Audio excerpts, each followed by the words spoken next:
dá um gol que não foi, quando você perde um gol, quando você escreve uma coisa que não é legal, quando eu falo uma coisa que não é boa, isso a repercussão é muito maior do que quando a gente elogia, que isso a gente tem que trabalhar isso na nossa cabeça. Dá pra você ter ideia hoje, Corinthians, Cruzeiro, 11 horas, quarta-feira. Vasco, no domingo, 4 horas da tarde, se eu não estiver errado. Aí vocês saem para enfrentar o Criciúma.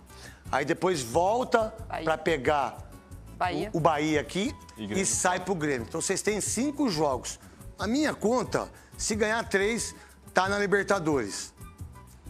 Seria 50 pontos. 41 com 9,50. E tem 2 jogos ainda para... Qual é a ideia lá do Ramon Dias, que está fazendo um trabalho muito bom nesse final, né, juntamente? Qual a ideia desses próximos 5 jogos? É óbvio que tem que ganhar o primeiro. E que vocês tiraram também uma pressão das costas de vocês em relação ao rebaixamento, que ainda precisa ganhar um jogo para consolidar. Qual a ideia aí para a gente conversar em relação aos próximos 5 jogos com o Roberto Salve, Marília e também Quesada? A primeira pergunta é essa que eu fiz para você. Há um jogo atrás, a gente só queria, né, fugir do rebaixamento.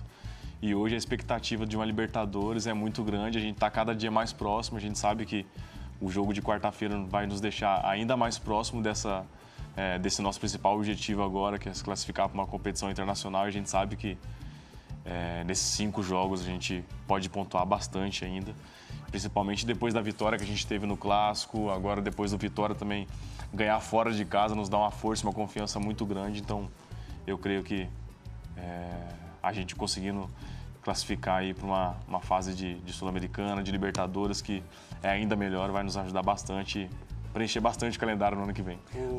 Ô Yuri, deixa eu, Quesada, Marília, claro. permite aqui. Já que o Brazão disse que você não vai fazer gol nele o ano que vem, né, na Série A, e quarta, você vai fazer gol no Cássio? Não. No Cássio. O Cássio não joga, acho. O Cássio não vai jogar. Acho que vai vir com o time reserva, graças a Deus. Eles jogam um fim de semana. Eles jogam um jogo a final, então é por isso que é 11 horas da manhã. É por isso que marcou o jogo 11 horas da manhã, até porque... Exatamente. Na quarta. A pergunta pro Dar um Roberto... abraço pro Cássio, falar pro 9 não deixar o 9 fazer gol. Não, João Cássio. O 9 do Racing. Segura a onda, irmão. Por sinal, pra mim o maior ídolo da história do Corinthians é o Cássio. A sua pergunta pro Roberto, Marília Ruiz.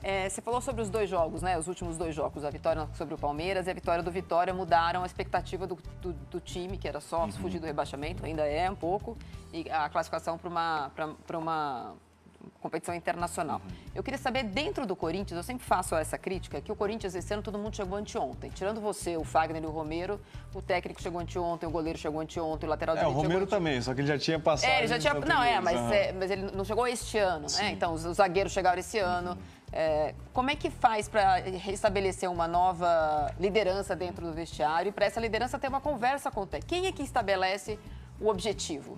Vocês têm uma relação com o Ramon e com o Ramonzinho a ponto de vocês poderem opinar? O presidente é o Fabinho Soldado? Qual é a hierarquia ali?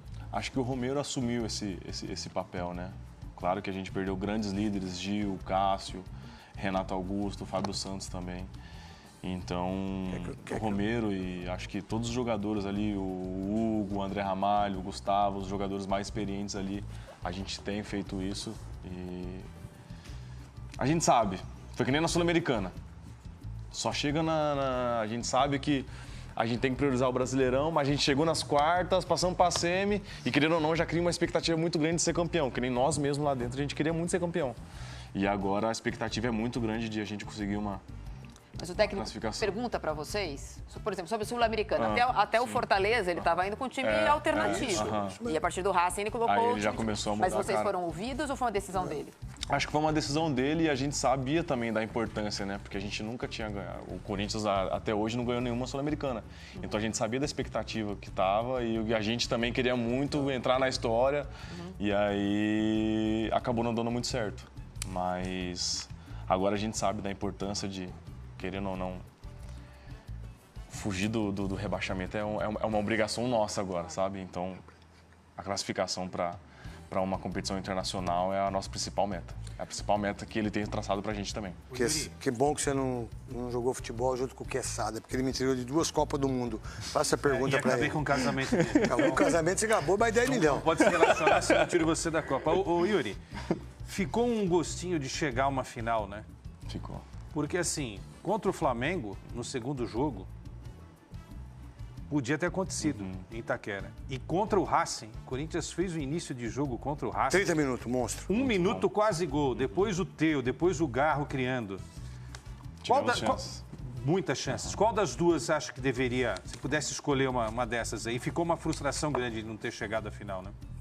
Acho que pelo esforço que nós fizemos agora na Sul-Americana, o gosto, né?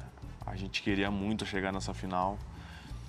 E pela forma que foi ali da gente começar ganhando o jogo e por uma desatenção, a gente acabar tomando a virada ali foi bem dolorido, cara. Eu chorei pra caramba depois do jogo ali também. Eu fiquei muito sentido, porque a gente sabe que a gente tinha se entregado ao máximo. E aí os caras até falavam assim, pô, não existe isso. Nosso atacante fazer 3 gols numa semifinal e a gente não passar pra final. Então foi muito amargo. Você pode terminar como artilheiro da competição, né? Exatamente. É por isso que eu falei que o Cássio tem que fazer boa pra nós. Defendeu o Adriano Martins, que tem 9 gols. Tem 9, né? Estamos empatados.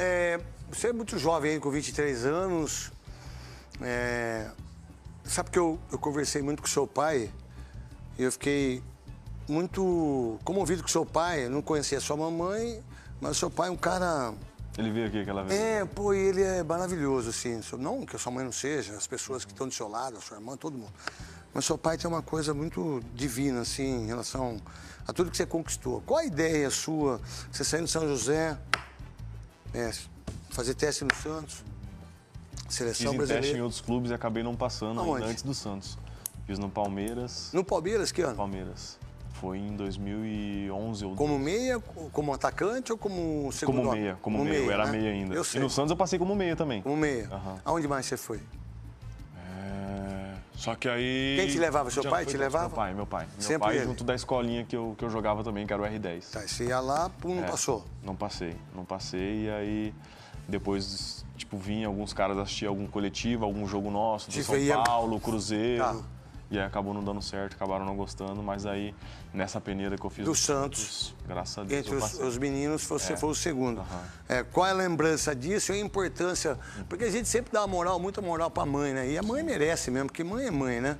Mas qual a importância do seu papai até você? E ó, a minha visão, até porque a gente não tô falando nem porque como você é pai hoje, você tem uma menina. Qual a importância do seu pai nesse sentido seu, que hoje você é um cara que você está no topo, com 23 anos, que é difícil estar no topo, né?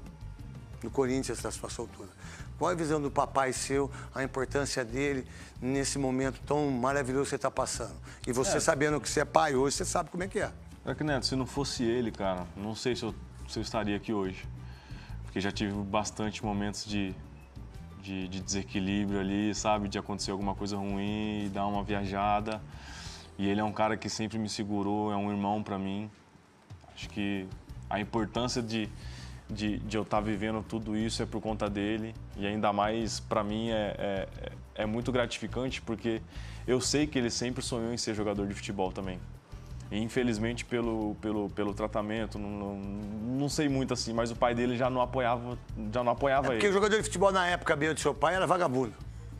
Você precisa trabalhar, você tem que trabalhar. Precisa trabalhar, que futebol não é trabalho. Vai dar dinheiro. É igual uma vez eu tava junto num lugar, num sítio aí. Aí, mas você é jogador? Eu falei, sou. Mas você é trabalhador? Eu falei, o sítio é meu, pô. Você sabe que você sabe quanto que eu ganho por mês? Você não sabe, filha. Mas é verdade, se é meu, E aí as pessoas achavam que a gente... E aí isso faz parte da vida da gente. E hoje você tem essa ideia, hoje a força do seu pai, pra onde você chegou, é isso que você tem? É exatamente isso, e pra mim é muito gratificante, porque querendo ou não, eu tô vivendo um sonho que era dele. Que legal. Sabe? Um sonho que era dele. E hoje, eu tá passando por isso, tá vivendo isso. E eu também tenho um irmão de 16 anos. 16 não, de 18 anos, que é o Caio, que tá no Maringá. Então, joga do quê? Ele joga de lateral esquerdo. Canhoto? Canhotinho. Não bate bem na bola. Ele é bom. Ele é muito bem. Ele tá no Maringá lá agora? Tá no Maringá. Que legal. Novinho, com 18 anos. E ele passou as mesmas coisas suas também, em relação a fazer teste e tudo? Não, com ele foi um pouco mais difícil, porque com 15 anos, na escolinha que ele jogava ali em São José, ele rompeu o ligamento do joelho. Nossa, com 15 anos. Passou por uma dificuldade grande e creio que ele vai vencer também. creio que ele vai vencer. Eu acho que ele estando perto da gente, assim, ele vê como é que a gente luta e eu creio que eu sou um espelho na vida dele também. Que legal, que bom. Fico muito feliz. E pai é... Roberto aí. É pesado. Por favor, comparecer ao Batmóvel. Ah, Maria. Correndo atrás de mim. O homem macaco que não tem alma e nem coração. O homem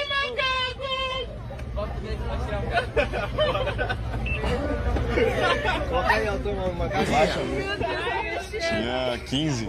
15 anos. 15 anos. Ela não foi mais à escola, é isso? E sem querer, o carro tava travado e ela não conseguia entrar. Isso é uma relação assim muito legal que seus pais têm em relação à família, que eu percebo com o seu pai, com a sua mamãe. Isso, ela, de uma certa maneira, te ajudou muito em relação... Você vai ter outros problemas também, filho, porque você é muito novo. Mas talvez você vai estar muito mais experiente em relação àquilo que você passou nesse momento. E a sua irmã e a sua família, a fortaleza para você também, num momento tão bom que você está agora, e a gente vê a felicidade deles também, né? Qualquer viagem, tudo que a gente faz. Quando eu fui pro Zenit, quando eu fui para todos os lugares, pro Inter também, eu gosto sempre de ter a casa cheia, sabe? Tipo, com minhas irmãs. A Maria, como ela é a caçula, a gente tem uma proximidade muito forte, sabe? Então a gente tá sempre junto. Cinema, até esse dia aí que eu brinquei pra caramba. Esse dia foi muito bom, velho. Foi muito engraçado. A gente tinha comprado um microfone porque ia ter bingo à noite em casa. E aí, quando eu cheguei em casa com o microfone, minha avó falou assim: você não vai buscar isso aí com a Maria, não, né? A minha avó é Isalete. Isalete. Mora lá em Araraquara. A mãe da minha mãe. Araraquara? Que legal, pô. E ela falou Morada assim, do Sol. E ela falou assim, você não vai buscar a Maria com isso aí não, né? Eu falei, boa ideia. Nem tinha pensado. E aí eu ia fazer a brincadeira com ela, só que eu nem me liguei que a minha outra irmã atrás, a Ana Lídia, tava gravando. Aí eu falei, vou postar. Postei no TikTok, nossa, meu, o negócio é estourado até hoje. Que bom. Isso é muito legal, cara. Marília, uma pergunta para o Roberto, Quesada e Sálvio também. Quais são os seus planos de carreira? Que não seja nessa janela de meio do ano, talvez na janela de final de ano. A gente viu muito jogador brasileiro bater e voltar dos grandes centros na Europa, né? O principal, acho que é um nome mais falado nos últimos anos, foi o Gabigol, que é o Gabigol jogando na América do Sul, mas não conseguiu fazer na Europa. Você se sente preparado para ir agora e ficar, ou você acha que é possível também fazer uma carreira no Brasil, como, por exemplo, o Gabigol optou por fazer? Bom, pelo ano que eu passei agora, eu tô bastante maduro. O pessoal até brinca, né? Tá cabelo branco? Então? O pessoal até brinca, pô. Jogou e fez gol no Corinthians, você joga em qualquer clube no mundo. Mas eu tenho um grande sonho de jogar na Europa, acho que é claro, né? E, querendo ou não, eu tenho um grande sonho também de conquistar um grande título aqui no Corinthians. Esse ano a gente passou muito perto. Por isso que eu estava com uma vontade imensa de ganhar a Sul-Americana, porque na Copa do Brasil em 2022 a gente chegou muito perto, foi palpável nas penalidades. Então eu tenho um grande sonho de conquistar um grande título aqui no Corinthians e eu quero muito disputar um campeonato grande europeu, disputar uma Champions League, que eu até tenho tatuado aqui a bola da Champions League. Muitos dão risada. Muito. Bola bonita da Adidas, né? Nossa. Essa bola pra bater falta deve ser uma delícia. Nossa, mãe do céu, jogar com as bolas ruins. Mas aí, quando você disputar, você mete aqui, já tem a bola, já faz a tatuagem em cima. O seu tatuador tá aí, né? Então, André Coelho podia jogar ele pro Arsenal, né? Já que quer, então leva pro time que eu gosto, né? Mostra o Gabriel lá. Cadê o microfone? Onde que é a... Gabriel, mostra que eu fiz em tu. Ele fez uma tatuagem. Vem cá. Pega aí. Deixei ele me tatuar aí. Você fez o Euro 9. Quase atravessou minha perna. Eu que fiz. Legal. Aonde é a sua... Ele que fez em mim. Aonde é o seu ateliê? A loja? Cachoeirinha, do lado de Porto Alegre, lá na Grande Cachoeirinha? Não, mostra de novo a tatuagem. Você rapa a perna, filho? certo, Roberto. E rapar, né, pra aparecer, né? Mas você rapa tudo ou só a perna? Tudo, até o... Até o bumbum. Tá aqui, ó. E o Roberto fez a tatuagem, ó. Tá melhor que você ele fazendo Não, tatuagem, ele faz bem. Ele tem talento. Tem talento. E pra chamar lá na Cachoeira, você fala aí. Pra chamar pros caras fazer tatuagem lá Vai chamar lá, @Gabriel Cupim Tatu no Instagram. @Gabriel Cupim? Tatu. Cupim Tatu? Isso aí. Você é um monstro, hein, velho? Que isso, Tutinha? Que bom. É o seguinte, ó, a pergunta pro salve pro Yuri Alberto. Pitatu foi bem, né? Demais. Ô, Yuri, a gente tem que falar, né, de Hugo Souza. Chegou chegando, né? Muito. E o Veloso, nos Donos da Bola, fala que vai ser o jogador da Seleção Brasileira, hein? O Ele e o goleiro John. da Seleção Brasileira em 2026. Fala um pouco pra gente de Hugo Souza. Hugo Souza é um goleiro muito diferente, abaixo das traves ali. Ele é um cara milagroso, a gente viu agora contra o Sport, ele fez 2 grandes defesas ali no chute do Mosquito. E é um cara que tem fechado o gol ali para nós, ainda mais nesse momento difícil que a gente está passando. Ele está fechando o gol ali, tem nos ajudado bastante. É um cara que eu creio, cara, é questão de tempo a seleção brasileira para ele. Já é a segunda vez, ele tá no Corinthians há quanto tempo? Há 3, 4 meses? Ele chegou. 2 vezes o melhor goleiro do mês do brasileiro. É muito diferente, é um grande goleiro. Ô, Yuri, desde que você chegou ao Corinthians, você chegou em junho. Bom, você foi contratado em junho e começa em agosto a trajetória. É isso. O Vitor Pereira era o técnico, né? VP. A gente fez um levantamento com a Marília, você aqui. Entre interinos e técnicos foram 12 cabeças diferentes. Pô, 2 anos e meio, 12 cabeças diferentes. Como que é pra cabeça do jogador tentar entender coisas diferentes? Porque nem todo mundo pensa igual aí, né? É difícil. É muita ideia, muito estilo de jogo diferente, é muitas características. Quem foi Então, mais difícil e quem foi mais fácil de pegar? Quem foi mais difícil? Claro, o Cuca eu não tô contando porque o Cuca só ficou 2 jogos, não é nem pra, né? E aí você pode O Cuca, excluir não, e o o Cuca Mano tive uma Menezes passagem também. boa com ele no Santos também. É um Santos. excelente Que treinador. sequência do Santos. E dos treinadores que eu tive ali, Tipo, Vitor Pereira, Mano e... Luxemburgo. Luxemburgo. É. Luxemburgo. Era... Mais fácil. Como assim era mais fácil? Mais fácil entender o que ele tava passando? Ah, não. O estilo de jogo mais claro, assim? é. Pra mim, o Antônio. Antônio. Pra mim, o Antônio, Oliveira. E vocês A trabalharam gente juntos no tentava Santos ser... também, A gente né? trabalhou junto Isso, lá. a gente, pô, falo com ele Muito, sempre. muito gente boa, cara. Ele é se não for um pai, é um irmão. pra Ele mim, é maravilhoso. sabe? Muito gente boa. Deixa eu te perguntar- Muito claro as ideias dele. O pessoal do Internacional gosta muito de você. E você fez um jogo que você fez 3 gols contra o São Paulo e foi incrível. O Internacional também foi importante, está sendo importante na sua vida, daquilo que você, né, vem galgando. Foi lá onde tudo começou, né? Verdade. Lógico que eu comecei no Santos, me profissionalizei no Santos, mas foi lá que deu esse grande start na minha carreira, né? Comecei muito bem. Quando eu cheguei era o Cudê, e aí entrou o Abelão. E aí o Abelão é um cara que eu tenho, um cara que tem um carinho imenso. Tenho que mandar um abraço pra ele, pro Leomir, a toda a família Leomir dele. jogou muito, irmão. Leomir é bom. Leomir foi Craque, bom de bola, craque de Leomir, bola. foi craque de Não, nos bola. treinos de finalização lá, ele sempre nos ajudava lá. Tapa na bola. Aham. Tem a senha. Vou cometer uma indiscrição, porque eu perguntei pra ele fora do ar quem tinha sido, talvez, sem contar a dupla Ramon e Ramonzinho, pra eles não ficarem bravos. Não conta o atual, só os ex, quem tinha sido o melhor técnico que ele teve. Um dos principais destaques do Corinthians em 2024, Yuri Alberto, autor de 26 gols na temporada, deixou no ar a possibilidade de não permanecer no Timão em 2025. Ele, que tem contrato com o Timão até dezembro de 2027, reiterou seu sonho de atuar no futebol europeu, especialmente na Inglaterra, e é justamente, pessoal, de onde ele está recebendo propostas, tá?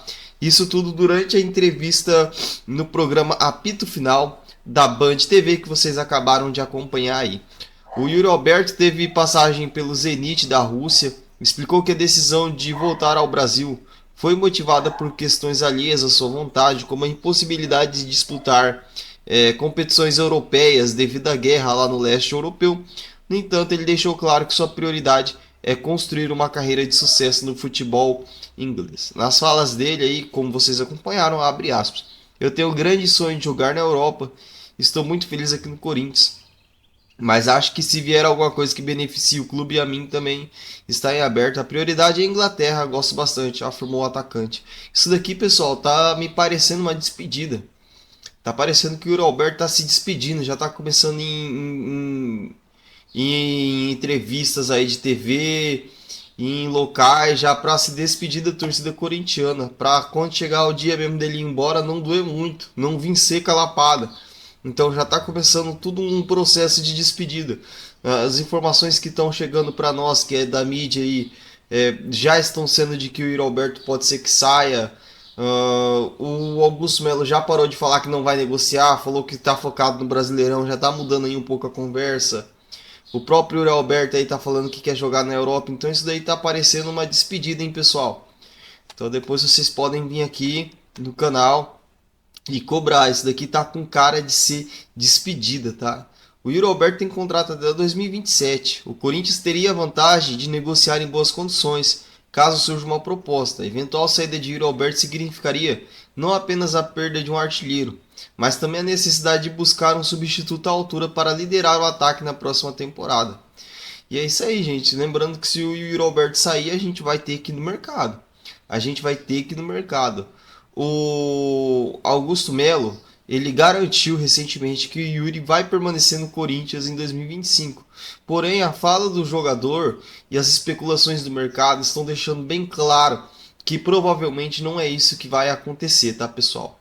Não é isso que vai acontecer. O Yuri Alberto teve os seus momentos de instabilidade aí e críticas na torcida corintiana, muito aí no comando de Mano Menezes, especialmente no comando de Mano Menezes. Só que depois, com a chegada do Ramon, ele recuperou sua melhor forma. Ele encerrou a temporada com 32 participações diretas em gols, sendo 26 marcados e 6 assistências, consolidando-se como uma peça-chave para o Corinthians. Vale lembrar que desses 26 gols marcados, a maioria foi agora no segundo semestre depois do Ramon Dias, ressaltando a importância do técnico Ramon Dias no elenco corintiano.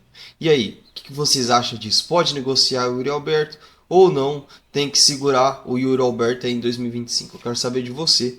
Deixe nos comentários. Se inscreva, deixe o seu like e ative as notificações.